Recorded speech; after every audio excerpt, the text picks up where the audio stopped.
Our red cables have a braided metal core, which makes them flexible and memory-free and very strong.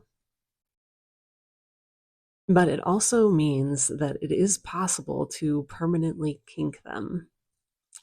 And they can fatigue if they get bent back and forth repeatedly and sharply at that same point, usually the join, just like a paperclip would break if you bent it back and forth enough. This knowledge alone will make your cables last. But I also have some tips for you on what to look out for. The first is to pay attention to the joins when you're storing the cables. Don't make it such a small loop that the join is bent when it's stored or when you're feeding the needle through the middle. You can just leave it a little bit more open and keep the cable in line with the needle at the join. For the shorties, you want to make sure that your cable is long enough for how you're holding the needles. Here I have a 2-inch needle on one side and 3-inch on the other side, which helps prevent the cable from being stretched between the ends of the tips. I like to think of keeping my tips up so that there is a smaller angle between them and the cable stays nice and round.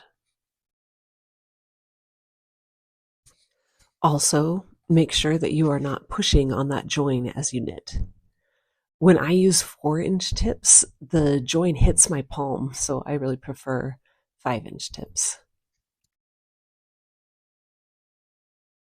For the minis, there are a few extra things to look out for, especially when doing 2-at-a-time socks.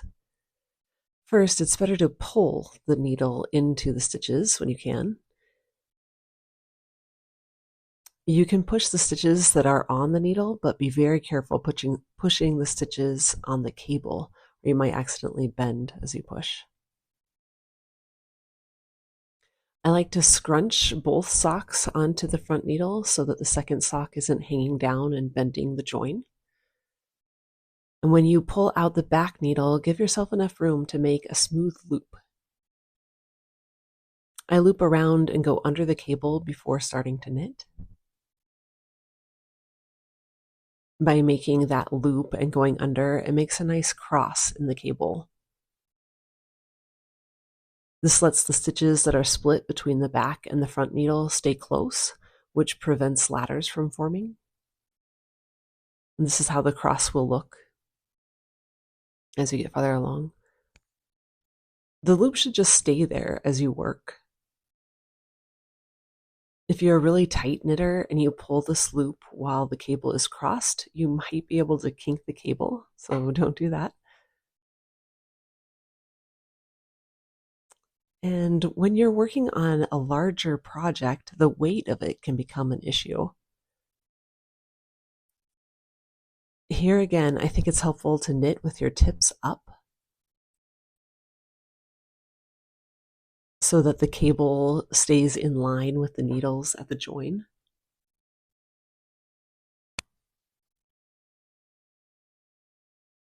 If your needles are flat and the project is heavy, it can stress the join. Here my tips are up, and here they are flat.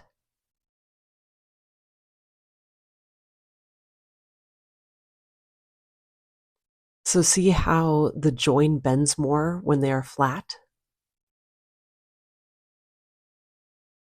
But if they are up, the weight of the project doesn't cause the bend at the join. And the last tip is just not to forget about the joins when you have to stop knitting. I'm usually in a rush to put my knitting away because I want to knit up until the last second.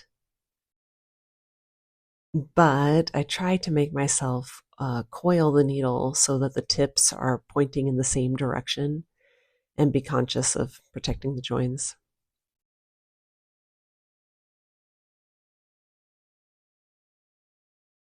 I hope you found this helpful and that your cables never break.